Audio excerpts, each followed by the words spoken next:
ทยุแห่งประเทศไทยให้ความรู้คู่ความสุขคุณกำลังฟังสถานีวิทยุกระจายเสียงแห่งประเทศไทยจังหวัดลำปาง FM 97 MHz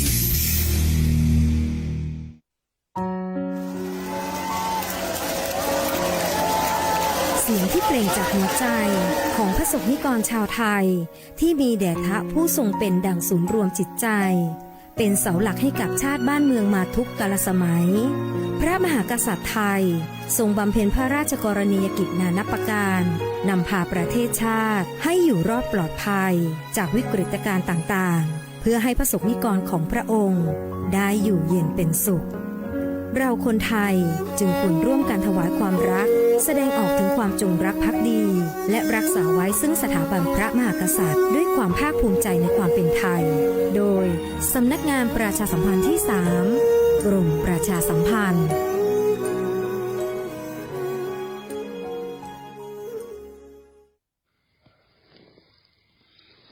นะโมตัสสะภะคะวะโตอะระหะโตสัมมาสัมพุทธัสสะสาเตวิตุกายังกิสังอานังกะกัญญันติสัตติติสาอันตะโวนดูลานสัมปุริสันตังหลายตังยิ่งใจใหญ่น้อยอันนั่งเป็นถ้อยนานำเพื่อฟังธรรมพระเจ้าตนเป็นเก้าแก่งบุนีจุงฟังดีจำทิ้งเอาเป็นตีพิจารละนาอย่าเทียนจะเก้าอุสุบสาบสู่กวนธรรม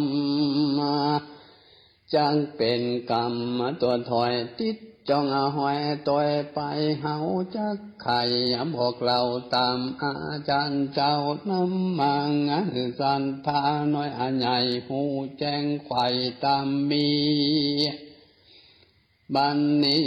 และนางสังเทวีส่วนอันว่านางเทวีแม่เจ้ากันหันนางนอนเอา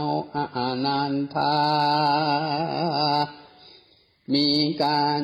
เรื่องผ่านบ่ผาเสดเรื่องงามก็จะทำเก่าถอยว่าดูลานางผู้ถอยเข็นใจเป็นสันได้เฮานี้บ่เหมือนก่อนกี่เดิมมาสั่งมีการยาดูหลากหากบ่ขาดเป็นพระญาติอันใดโลกาภัยใหญ่น้อย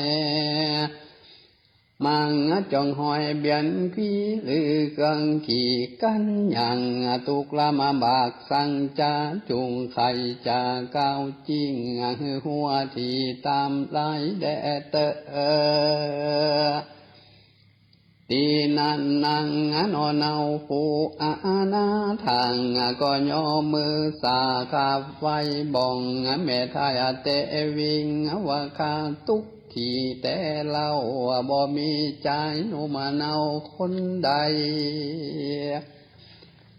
มานอนในรวมข้างอยู่อ้างว่างตนเดียวตุกเป็นเกี่ยวสะสัมมาคาได้พามทะพันน้ำว่ามีผู้เท่าปั่นดอกไม้ข้าเอาเสียบไว้แซมผมดอกผู้ดมวิเศษก็รู้ละจางเขตเกษาลอยไปมาอากาศแล้วก็หยาดลงมายังตีอยู่ปันตะวีคนโลกีน้อยใหญ่ปะกันน้อมไว้นามัสกันนาบงเมื่อนานหลายหลักกานิหังก็ฟื้นหลดสะดุงตื่นมื่นตา7 วันมังนั้นตนตัวข้าลวดพร้อมเรื่องวันนะบ่เรื่องดังเก่าของแม่เจ้าเตวีไทยผานีแพ่พล งดเว้นทนขันน้อยอ่านตุกตามก้อยเครื่องคิงลอยกรรมมีแต่ไทยได้สร้างไว้ปังหลังมาตานาจังจัดนี้จริงได้เป็นดังอีขียานตาลงกำปานต้องใหญ่และนะแม่เจ้าเฮยที่นั่นนางเตวีน้อยอนาถฟังโอกาสขี่ยางนางทางมาเก่าก็หูข่าวหันตันจริงไข่ปันเก่าจีว่าเมืองนี้สอนอยากใจมักมากางมากุนเปื่อไปลุนเมื่อไปลุนสุดซอยจักใดลูกน้อยใส่ใจหาป้อในบ่อใดมึงอยากใครเครื่องขี่เอาตุกมีมาสอนจักใดเดือดทอนปลายหลังน้ำตามปังอามนาตุกเขาญาดินสายย้อนหันใจบ่ได้จริงหอนไม่ตัวมันตาลงกำปาดังอีนางเตวีกล่าวจีจากไข่วดุอาลานั่งเข็นใจเฮ้ยผู้ถอยตดใหญ่น้อยมึงนางกูตาห้องขวางยุดอนุอาญาตวังปันมึงจุงพันขึ้นสู่ยังตีอยู่เกหังยากังขาคิงคองอยู่ในห้องตูบน้อยมึงจุงก่อยส่วนสาดีเตอว่าอันแล้วนางโนแก้วอาณาธาก็เยื่อมือสั่งกลมเก่าไว้แม่เจ้าเตวีแล้วลานีไว้หวานจากภาษาทอนใจเรียบเร็วไว้ขึ้นสู่ยังตีอยู่แห่งตนก็มีอันและนาเอกงอิทิโยงกัปปาโลอันวานังตุงกะตานันใสคำปะใหญ่เลี้ยวปัน10 เดือนพันควายแล้วกองพระสุนลุงแก้วบุตรต่างมีกาญาแพกเบาว่าบ่เหมือนคุณเท่ายิงใจตัวเล่นไล่พักพลอยเก็บเป็นถอยนังจะมีสองตามะมาสิตินญาหยาบออกกว่าเป็นจักกาขังคำมีหางดำน้อยห้องอ่อนอ้อยไปมานังนานทางนอนเอาเกิดลุงเต้าบุญไทยดาจังตายป่วยหมดนางหิวหอดเรือแห้งอดใจแข่งลูกกวางก็หันจังอากาศนั่งจังก็หัวว่าเป็นอุตตาลูกน้อยก็ยินตามก้อยมองขี่น้ำตามีอาบตาย้อนลูกลาของตนบ่ใจคนเตะใสเป็นสันดงตายเดรัจฉานนางคนผ่านยอดซอยที่ลำถอยไข่จังว่าโอ้ยนอลุงกุงนี่นำมาเกินบ่มีผ่าเสดอันใดจักเลี้ยงไปนาจักบ่ได้กว่ากินแห้งมีตาแดงหนังแห้งเก็ดจุแห่งเล่นลายโอ้ยนอตนคำใจน้อยน้องสัมบ่มีปอปิตาคนนานนางเราสาวหรือตัวดาวปุลิงว่าผู้เป็นแมงบอดียำจ้ามีทุกอาลาใจเดียวเป็นจักกาหัวเขียวตาส่วนกำให้โสอันให้หอดสังจามาถมนาปานปอมาตุก กองซ้ำซ้อนนักหลวงอาคอนเรื่องการนางผู้อับผ่านลำถอยและอุ้มลูกน้อยไปมานางจังจะใจปั่นลูกไทยกินนมฮักปะลมนอนเนาทุกคำเจ้าแรงง่ายก็มีแลนาตะตรงปะทานยะแหลกแต่นานาไปนานนังนอลานานทางทุกเรื่องอากาศตำก้อยเลี้ยงลูกน้อยสบายใจขอตันไปเก้าอ่างตามมาจิ้มข้างกองตังพงใจวางไปเอื้อก็แผ่เพื่อเตตานได้ข้าวสารปูหมักตั้งข้าวสากเครือกินนั่งมีใจยินจืนสู่นำมาสู่เกหาฮือบุตตานอเนาได้กินข้าวแรงงายส่องบุญภัยลูกแม่มีใจแผ่เจยบ้านนางคนผ่านยอดซอยเลี้ยงลูกน้อยเตรียมตนอันบ่ใจคนโลกลางเป็นดังเป็นจักกาขังคำลังเตือไข่กำโอกาสกำเจ้าน้อยนาดบุตตาว่างดูลานเจ้าบุญนาเฮยน้อยน้องเจ้าบ่มีปอเตรียมตนแม่ตาล้นกันอยากตุกลำบากเครื่องขี้พังพื้นดีพงใหม่บ่ได้ในเงินกันแม่เหมือนผู้อื่นมีเงินหมื่นคำแดงลูกจอมแป้งน้อยอ่อนเตียงมีผ้าผ่อนใส่สิ่งได้นอนกูดีสะอาดข้าใจวาดขวดไกลยุงลินไหลแหล่งบ่มาแผ่ลาวีรับนอนดีจะใจเจ้าลูกไทยน้อยน้องบ่มีปอปิดตาแม่อาณาทางตำก้อยของลูกน้อยอย่ามองคิงจุงอยู่ดีจ้าใจอย่าลองให้เววาแม่นมีคนมาหนุ่มเท่าของเอาเจ้าไปปลูกเอาไปเป็นลูกสายตาแม่บ่อนอำนาจยกยืนเอาเจ้าคำหมื่นปันไฟจักโอนาใจเลี้ยงเจ้าเตียงเต้าตีคันนางไข่ขี้เก้าถอยกลับมาลูกน้อยต้นเดียว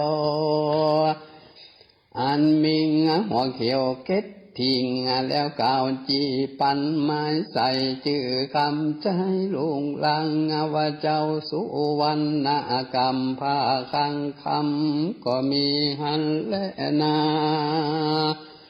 ส่งโพธิสันโตอันว่ามหาสันเจ้าตนตาลงอัญญาณเกิดเป็นสัตว์เดรัจฉานโลกไตห่างอุดัยเหมือนคนย้อนกรรมตนชาติก่อนนำอะไรตอนต้อยตันปีเดือนวันปันจอดอายุหลอด6 วษาบ่องมีโลงกามากายบ่เมยไข่นาวในตั้งเตืองไปก่อนลาตามในป่าดงดานได้จินกวางฟานหลายหลังอันเป็นซากมาในสอดดงไผ่ป่าไม้หลังเตือนใดเงาบัวของเป็นหัวไหลแหลมมาแม่สายต่างนอปนทะย้อนซอยขึ้นกาคอยยังตนว่าตัวเป็นคนกำพร้าซ้ำตำจ่าตกผ่านจักเกียอาการช่วยแม่ตามจักแปะมีแห่งคือแต่งแปลงมัดคา ยังฝากญาติตรงไหลลูกสุ่มไฟหนึ่งข้าวตักน้ำมาเหล่าหาหลวงบ่เมามัวเอวเล่นลบหลีกเว้นเสียการน้องปฏิญาณน้อยนันคือถอยอวาดนานนาก็มีและนางที่นี้จักวันนาจะเก่าถึงตานเต้าจำปายุงพังกามพานสันบ่ไม่มาดมองผ่านสุขสมาลันจันใจกับนางนาทายาเทวีเหมือนหลายปีความเขาบ่มิงลูกเต้านอนเนื้อได้เสริมเจือวงใหญ่จุ้มคนในพยาลาดตั้งอามาตเสนางตั้งไก่จางเก้าอูบอกเล่าสู่หลายหัว10 หูจุงเป็นร้อยจังก็ถอยเงาไปว่าเต้าหอนใจยศอาจสาเวยลาดมานานเสนาหันไฟไตสุขบานไข่ยิ่งใจเต้าบุญไผ่เป็นเจ้าดาหลวงเขาปัดชิมมาญาณบ่มีสายใหญ่นอเนื้อจักสืมเชื่อแต่เมืองกันเต้าบุญเรืองยศยาวกำหาภากรรมหาเท้ามาตันได้ดำขันมวยมังละเมืองกว้างห่อใจจักมีไผ่นั้นเล่ามาเป็นเจ้าเต้นเมืองความขี้เครื่องเอาไม่เตียงเกิดได้ควายมีมาเจ้าปัญจามพยาลันจักมายามาดมองผ่านสัตถูหันกาหยาบเตียงมาฝาบเตจริงคนใจยิงน้อยใหญ่จักอยู่ใต้สานาดักจักอยู่ได้สันได้เฮาก่อนไปมวนมุงพร้อมหน้าอยู่หอจันย่อมือพันขับไว้บอกเต้าไทยตามมีแดดเต่งจันนาอันนวคนยิ่งใจมวนมุงก็แลบไปสู่หอคำแล้วไก่คำโอวันบอกเต้าลาดลานจังว่าคันแดงมหาลานเจ้าตนเป็นปิ่นเก่าปุรีปันนี้กำเครื่องขิงหลายแหล่เกิดขึ้นแก่ใจยิ่งต่างคะนิ่งจูผู้คืดสอดหูในใจว่าเต้าห่อใจนี่เล่าบ่มีลุงเต้ายิ่งใจอันจักเป็นสายก็เกลือไว้สืมเชื่อแต่นเมืองลุงเลืองไปนางกันเจ้าฟ้าปุรีกำปามีหาเท้าเต้าดวนเต้าเมื่อมอนเจ้า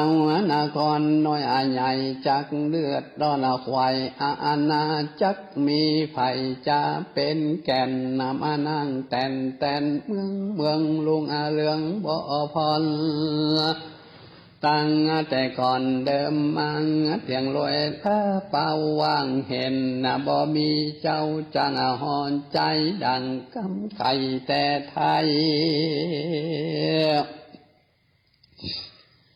ตันเราไว้เบิ่นมา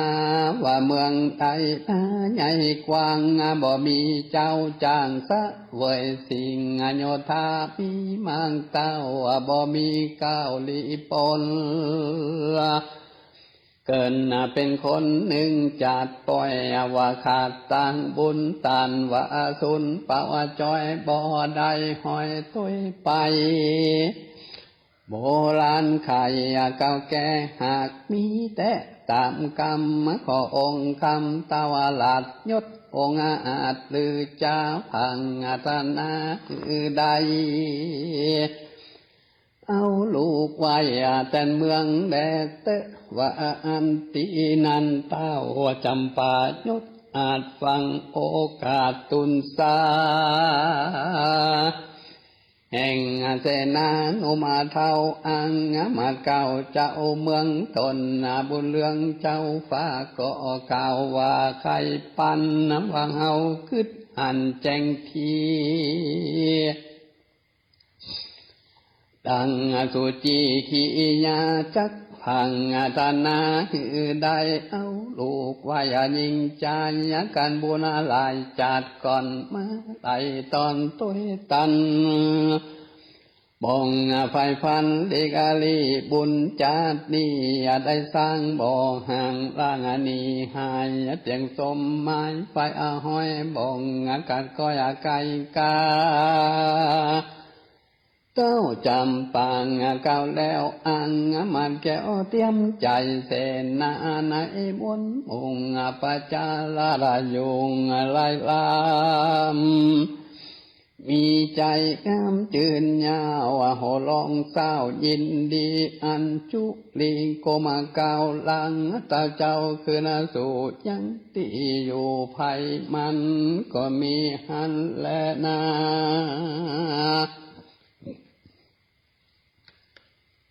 ต้านต่างในกาละนั้นใส่ตนเต่าไทยจำปาก็เรียกมา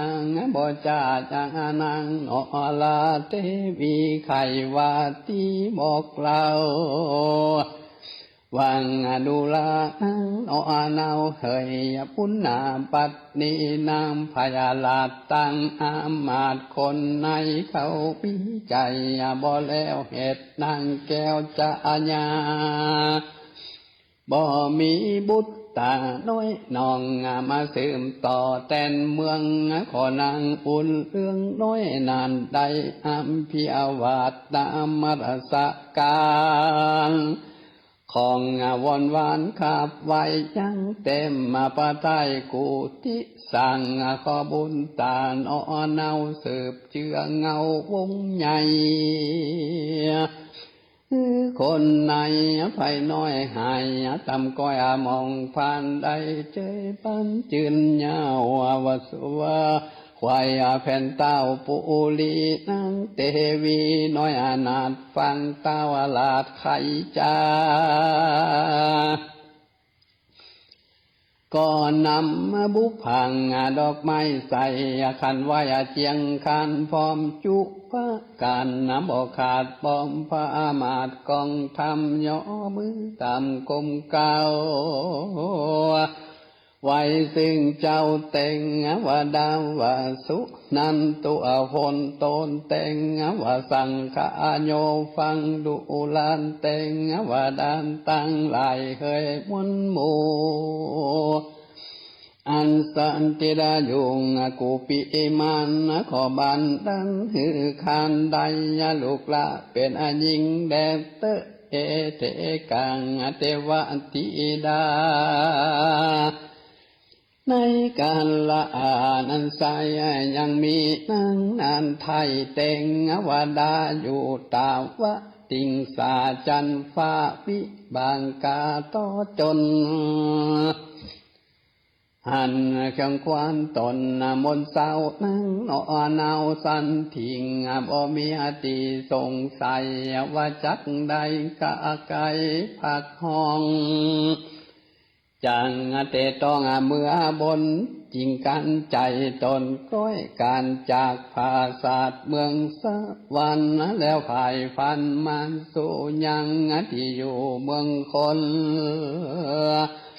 เอาปันติตนกำเนิดไอต้องนางคู่พาเสดเตวิงมาเห็นสียศอาจแห่งตาวลาดจำปาสืบเดือนมาควายจอนนันอังแก้วหยอดเตวิงก็ได้บุตรีน้อยอ่อนงามจ้าจอนเจียงคานสายวงวันปีน้องมาแวดซ่องลายลำจิงใส่น้ำบ่อเศร้าปันลูกเต้าลังจัดที่ดังว่านางปะตูมาอ่อนน้อยว่าอัน ก็มีและนาลำดับนานาไปนานนังนอลามปะตุมาโยงกรรมพิตังปอแม่สุกานังแก่เจอบ้านเต่าจังคันผู้เป็นปอนางน้อยอนอเตวีฮักลานจาบุตรีนอน้อยพกอ่อนอ้อยเยาว์วัยยุงลินไหลมาไกลก็ปากันไหลปัดนิ่งวันเดือนปีจันจรนางน้อยยอนประตูมามีอายุวะสั่งมาได้16 ปีควายเปิงเป้าพงเป็นสาวมานอลางามยิ่งกว่างยิ่งใดมีนางในใหญ่น้อยนับอ่านลอยเป็นปานลิวานตาวผู้บานยศใหญ่กึดใจควายตั้งวันน้ำวสาลีสุพันน้อยนานนักวันอยู่ภาษาใสเสียเพื่อบอกเจ้าผู้ดีตั้งเต้าเรือตั้งเต้าแดนไกลโยธาในตั้งค่ายใดดูให้ลูกตนกวนนั่งตามนอ่อนน้อยยุงภาษาซอยไม่จันอันมีกันตะวันหอมหืนเป็นตีจืนเอาใจกันเต้าหอนใจตั้งเทศมาสู่เขตเล็งหันยังปราสาทไม่จันไอ้กว้างเขาเหล่าอ้างหรือจานเต้าจำปาคือแล้วใจฟองแผ้วเจ้ยบานจริงมีลานจ้าองค์การพุทธขันนะอามาต่างตากันมังอยู่เฝ้าแล้วบอกเล่าปันไม้ว่าดูลาอามาตลายเหยมันมุงจงไปสู่ตรงตันเอาไม้อาจารย์มาสร้างแปลงฝาสานควางใสเสียจิตจันมีเป็นขนาดอย่าหือใดขาดอันใดเศร้าวันไปหือแล้วอย่าหือขาดแก้วสักอันเตอะนอว่าอันแล้วอังมาแก้วต่างตาต่างเสนนุ่มเทารับกรรมเต้าเจ้าปูลิงก็ไขว่าตีเก้าถอยลามเต้าวันยอดซอยขึ้นสู่ยังที่อยู่ภัยมันก็มีนั้นแหละนาปุณณติงว่าเสงกันลอระวันรุ่นลุงเจ้าอังมาเก่าและเสนาอาลำอาจารย์เต้าไทยก็เข้าป่าไม้ดงตันเอาไม้จันกามักมีลายหลากดงลีจักจุงมีมาสุงยังที่อายุเวียงใจรีบเร็วไว้แต่งสร้างแปลงผ่าสานกว้างควนอามผ่าสานงามเจ็ดจันดุลลละลันใสสีกันตะมีลายแหล่งกินหอมแฝไปไกลตัวเวียงใจใหญ่กว้างกันแต่งสร้างบวงละมวนกาละควันพร้อมแล้วอามันแก้วต่างตาก็ตุนสาโอกาสบอกเต้าหลานตามีเต้าปุริยศใหญ่ก็เฮือให้กองหลวงคือคนปั่นปวงหูข่าวฮือโปกะเป่าไข่จังว่าแถม7 วันมาไปนานตนเจ้าฟ้าปุรีจักหลังจะบุรติงน้อยนาดคืนผาศาสตร์หลังใหม่อามาตใหญ่ตั้งตาตั้งเสนาเท่า กองปกเป่าปันมาอยากให้คนยิงใจวนมุ่งได้ความหัวจุคนแล้วก็มีแลนาบนเต้าแต่นั้นตนเต้าดันนั้นยังฮือแต่งผ่านศาสตร์สีใสปังตูปักตุงใจจอน้อยผ้าห้อยย้อยลายสีงามดีจุแห่งตามปิงแป่งโปลานตั้งอาหารจุสิ่งละสายิงน้ำตามมากาตั้งไตอย่างแผ่วควายบนละมอนละก็มีแลนากันนะว่าทวน7 วันมาควายคนน้อยใหญ่ยิ่งใจต่างพันภายมาสู่ยังที่อยู่เพียงใจเต็มไปในไปน้องจู้ดาวของสนามคนหลายลามอดเอาย้อนใครหันนอเนาและจะตีดังว่าจักโสภาพันนาพิยาลาดเปียงใดสถานีวิทยุกระจายเสียงแห่งประเทศไทยและเครือข่ายทั่วประเทศเสนอข่าวต้นชั่วโมงรู้เร็วรู้จริงเกาะติดทุกสถานการณ์